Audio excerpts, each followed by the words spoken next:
Aliansi Aksi Sejuta Buruh lawan Rejim Sontoloyo. Siap pada para, ya, mana buku tadi?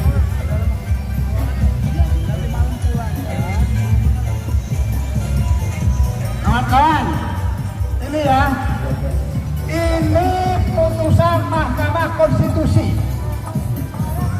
ya, lihat nih, ini putusan Mahkamah Konstitusi.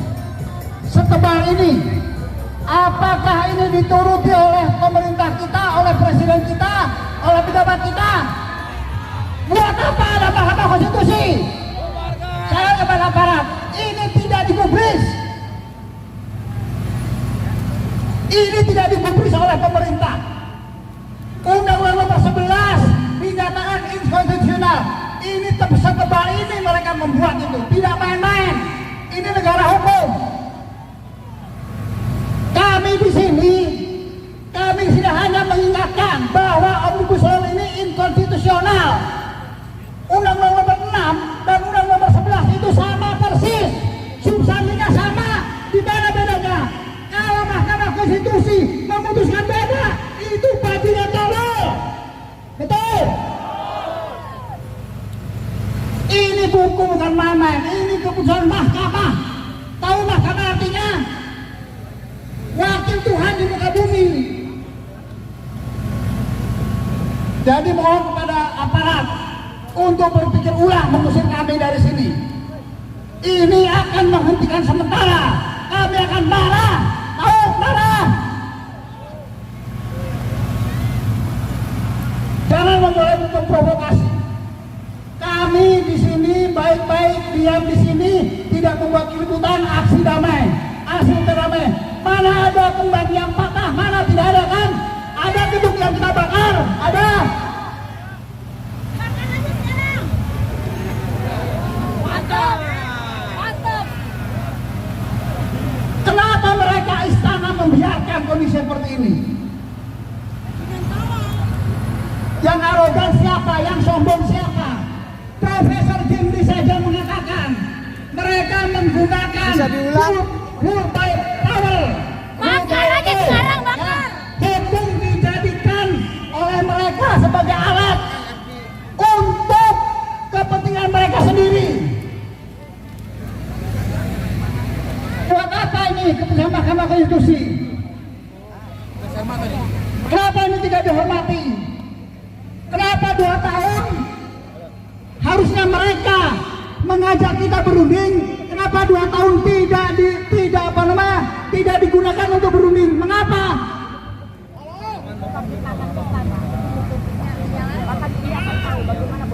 Sekarang hanya gini saja mereka mengusir kita. Emang mereka saja yang bisa marah? Kita juga bisa marah, betul?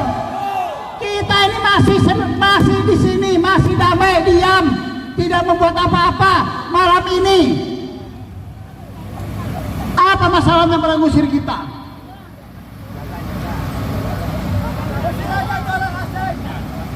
Kita balik usir mereka, siap nggak? Kita harus hentikan kekurang ajaran mereka, pengawuran mereka. Kita ingatkan baik-baik, tidak digubris.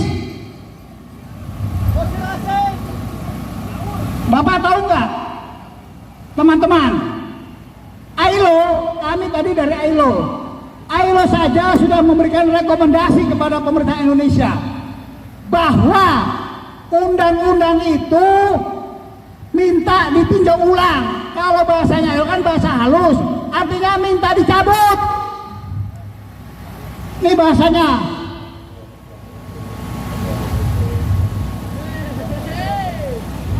Jelas nggak nih mata saya?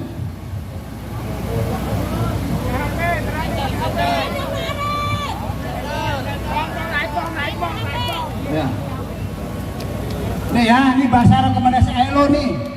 Bersidang kemarin bulan Juni 2023, baru 3 bulan yang lalu, 2 bulan. Ya, ini bahasanya. ILO meminta kepada pemerintah Indonesia agar meninjau ulang Undang-Undang Cipta Kerja. Apa artinya meninjau ulang? Dicabut. terusin. Dan meninjau ulang Undang-Undang Cipta Kerja dengan berkonsultasi kepada para mitra sosial. Bayangin, Aero minta undang-undang ditinjau ulang dan berkonsultasi kepada mitra sosial. Siapa mitra sosialnya undang-undang cipta kerja? Siapa undang-undang omnibus law? Siapa? Kita buruh.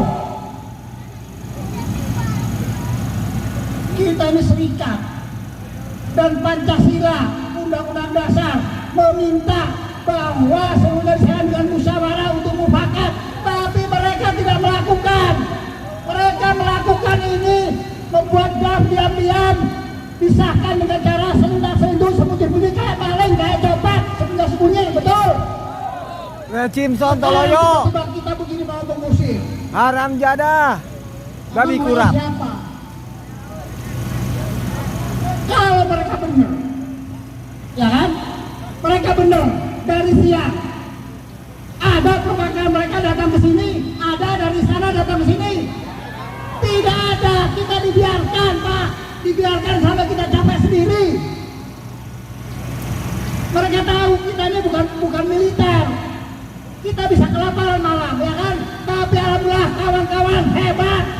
Bisa tidak capek dari siang sampai malam. Capek-capek tapi kita tetap bertahan, betul? Tepuk tangan buat kita semua.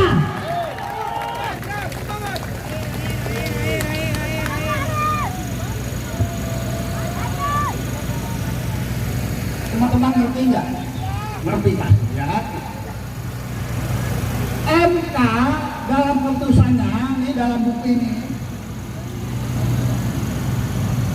Dalam buku ini ada 3 keputusannya itu. Bahwa Undang-Undang Cipta Kerja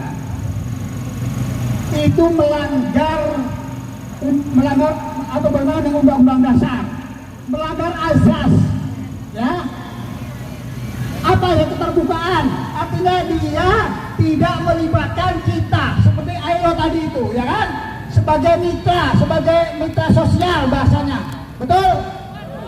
Nah, 3 keputusan itu adalah melibatkan buruh, perwakilan buruh, kemudian yang kedua sistem omnibus law tidak ada di dalam sistem undang-undang kita, yang ketiga setelah disahkan dirubah-rubah. Nah, pemerintah hanya merevisi Undang-Undang Nomor 12 tahun 2011. Merevisi itu bukan perbaikan, hanya mengatakan sistem omnibus law di Indonesia boleh digunakan, hanya itu. Tapi kita dilibatkan nggak? Tidak, artinya mereka tidak menghormati putusan ini. Gitu loh. Nih, kita terusin bacanya. Coba tolong kasihin lagi, biar jelas urusannya mereka. Ya, nih, meninjau ulang Undang-Undang Cipta Kerja dengan berkonsultasi kepada mitra sosial, oke? Dan mengadopsi amandemen yang dibutuhkan agar undang-undang tersebut memenuhi konvensi tanpa ada penundaan lebih lanjut. Coba lihat nih. Jadi mereka meminta Indonesia, ya, menurut ILO, pemerintah Indonesia sudah melanggar konvensi tahun 98. Konvensi tahun 1998 tahun 1949 itu mengatakan bahwa kalau ada kebijakan tenaga kerjaan dirundingkan, diajak serikat, itu namanya hak berunding. Kalau tidak dilakukan, maka diminta agar undang-undang tersebut mematuhi konvensi ILO, ya kan? Dengan mengadopsi amandemen. Amandemen itu Pak Presiden bisa membuat namanya Perpu, betul? Perpu untuk mencabut undang-undang yang melanggar Undang-Undang Dasar dan Konvensi ILO yang sudah diratifikasi oleh Indonesia. Begitu ceritanya. Perpunya sudah kita siapkan. Coba sini, Din, yang Perpu. Kita sudah siapkan draftnya, kita kasih kepada Presiden. Pak, ini tolong tanda tangan. Begitu. Kita ini orang-orang intelek, betul nggak? Walaupun buruh gaji kita pas-pasan, tapi otak kita otak Habibie, betul? Kalau mereka otak udang, tak pakai otak kadang-kadang, pakai dengkul, pakai kekuatan. Dengkulnya lengket. Hubertus Sukowi Sinting. Ya, di sini jelas disuruh untuk mengadopsi amandemen, ya kan? Artinya suruh buat perpu, ya kan? Sesuai dengan tersebut. Dengan mengatakan ILO tanpa ada penundaan lebih lanjut. Apa artinya? Segera, jangan ditunda-tunda. Tanpa ada penundaan lebih lanjut, berarti ya hari ini keluarkan perpu itu, betul nggak? Ini ILO konvensi rekomendasi. Tahu nggak? Saya baca juga. Ya, saya baca tentang rekomendasi dari pemerintahan Amerika Serikat. Jadi di ILO itu bersidang, di ILO itu dari seluruh dunia, ya kan? Ada 153 lah anggota ILO itu. Ya, salah satunya adalah Amerika. Amerika itu embahnya kapitalis, betul nggak? Embahnya pengusaha. Embahnya pengusahanya mengatakan Indonesia telah melanggar konvensi ILO. Apa? Artinya hak berunding itu tidak dijalankan, betul? Kenapa? Misalkan kami ada outsourcing kontrak, bisa nggak kalau kontrak itu berunding dengan perusahaan? Bisa nggak? Tidak bisa, mereka kalah dengan pengusaha. Itu Amerika yang ngomong. Baca itu di websitenya ILO. Saya barusan dikasih oleh mereka. Ya, baca.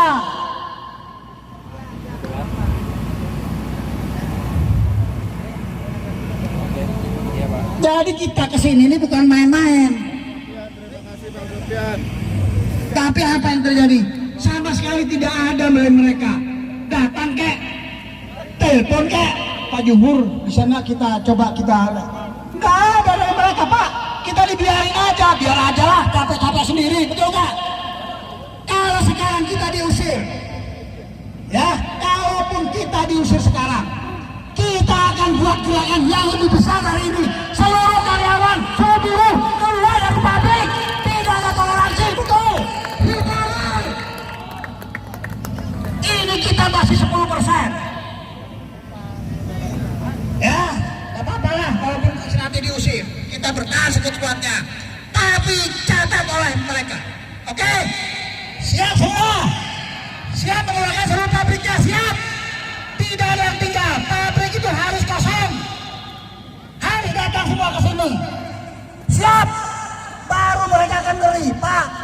Saya lihat di berbagai media hari ini, alhamdulillah Pak. Demo kita besar sekali Pak, sampai penuh jalanan di Cawang itu. Tepuk tangan buat kita semua. Hari ini kebangkitan buruh, hari ini kebangkitan kita semua. Persatuan kita ada di sini sekarang. Kalau teman kita siapa mau bergabung silahkan. Aliansi ini aliansi yang tidak berwarna apa saja silahkan. Kanan kiri oke, betul nggak? Merah, kuning, hijau, pelangi, apapun silahkan gabung di sini. Kita tujuannya satu, mencabut undang-undang cipta kerja, betul?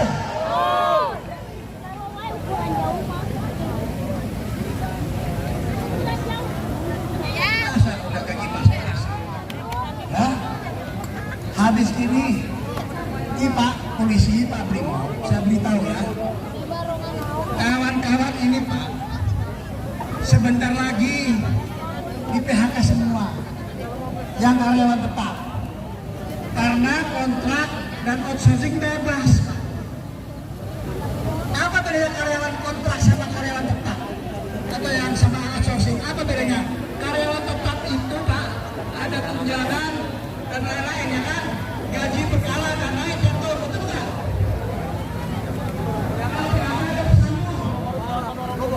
Paling kau ya sini ya. Gua sama dia. Tidak ada tunjangan, tidak ada apa-apa. Kalau mau PHK, tinggal di PHK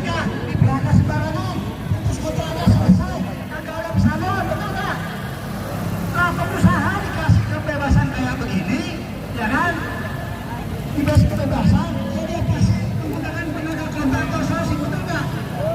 Sebentar lagi sudah mulai, betul nggak? Di perusahaan ada nggak perusahaan, ya kan? Mulai di PHK semuanya, betul nggak?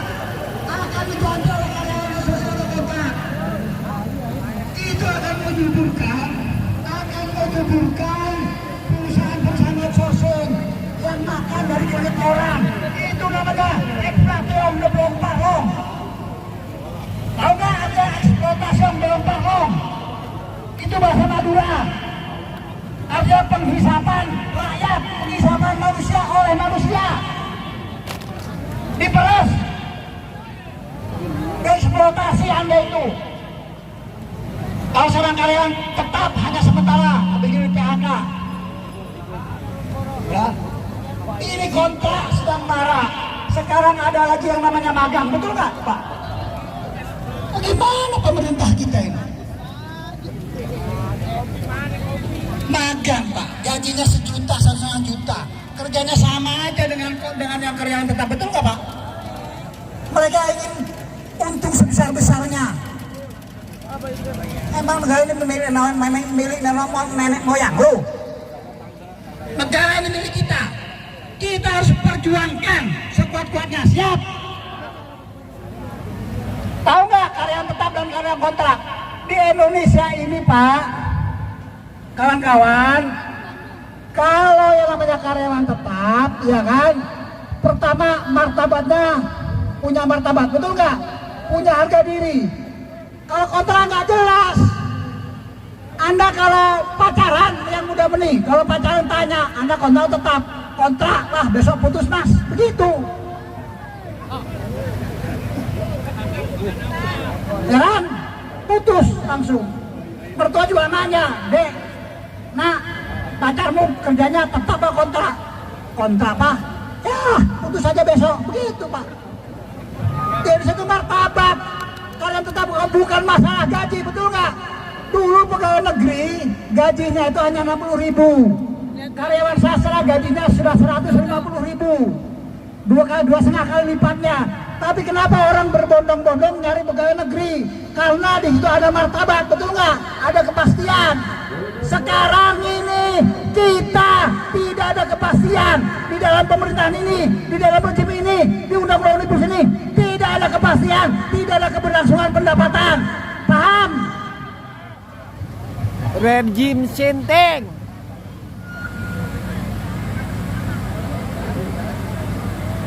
Jadi kepada Bapak Brimob kepolisian, tolong ya.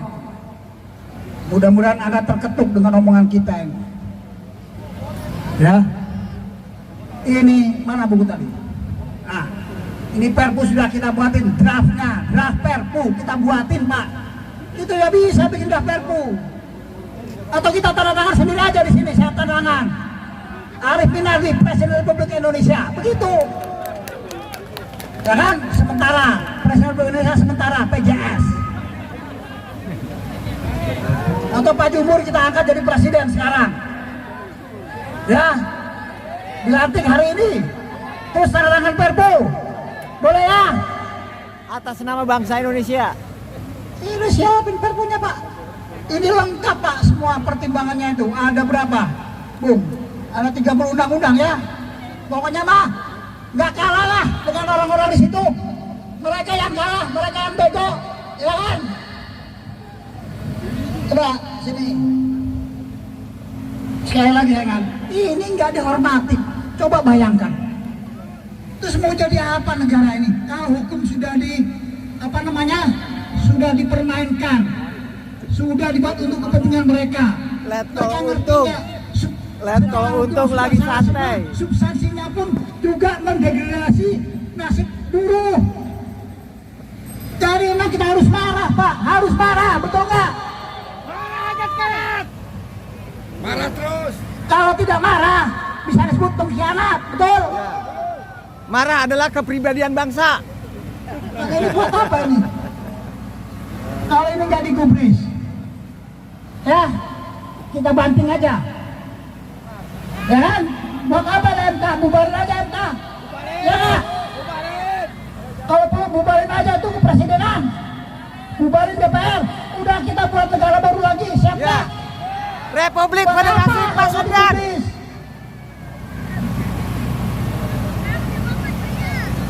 Ini setebel ini susah-susah sekian 6-9 bulan ya kan, mikir para ahli, para hakim itu keluarin perpu.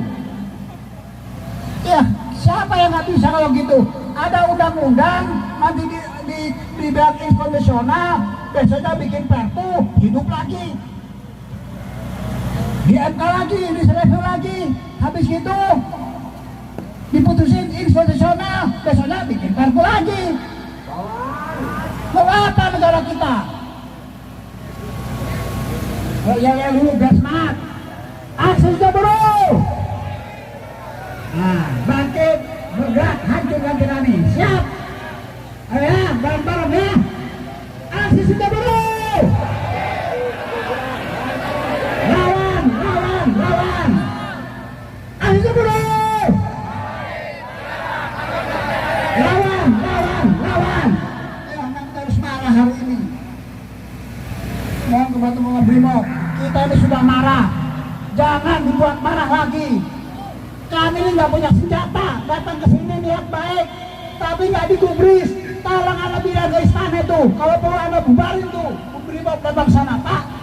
Ini mereka tuh baik-baik, Pak. Cobalah diajak berunding, diajak ngomong oleh Pak Presiden langsung. Begitu, betul nggak Pak? Ini mah dibiarkan aja. Kalau kita ini bukan orang Indonesia. Kita ini pemilik Indonesia, betul nggak? Kita rakyat Indonesia, bukan kayak oligarki itu. Dia pengungsi semua, betul kan? Ini undang-undang ini MK, putusan MK tidak digubris suara. Ya, kita harus marah sekali lagi. Ini kita banting aja daripada buku bagus-bagus begini tidak digubris, betul nggak? ASB, ada sudah buruh. Nah, ini sebagai simbol kita banting aja buku ini Pak. Kami ini datang ke sini baik-baik, ya kan? Kalau ketemu dengan Pak Jokowi, Pak Presiden, kita sudah siapkan perpu, sudah kita siapkan draftnya, kemudian penegak hukumnya sudah kita siapkan, bahkan kita sudah buat surat kepada Presiden, kita sudah buat surat terbuka kepada Presiden, begitu. Tapi sini dibiarin, tiba-tiba mau diusir, apa maunya mereka itu? Ini buat apa ini? Banting aja lah.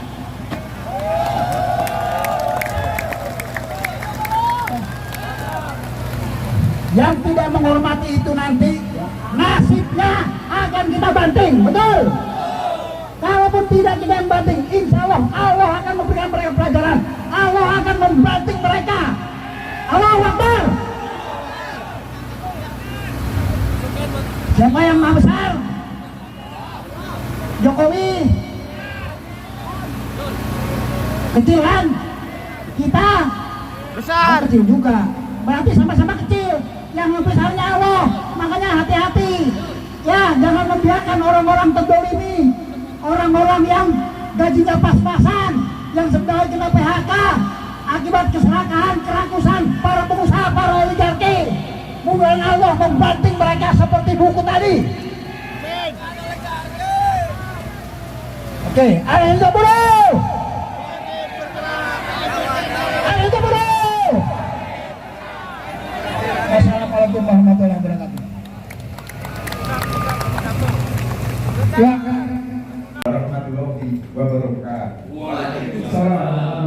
Aku ini sebagai presiden kafir liberal terpaksa sekarang kembali ke Islam. Gara-gara tausiah Bundain sama Islam. Gini, saya mau membahas dari kesimpulan tadi itu yang dibicarakan dari Eros Jarot, SBB dan seterusnya dari perspektif hermeneutik. Dalam teori hermeneutik, ini aliansi aksi sejuta buruh, bukan perkara jumlah 1 juta, 2 juta, atau 10 juta, melainkan simbol dari penanda dari semesta, artinya banyak.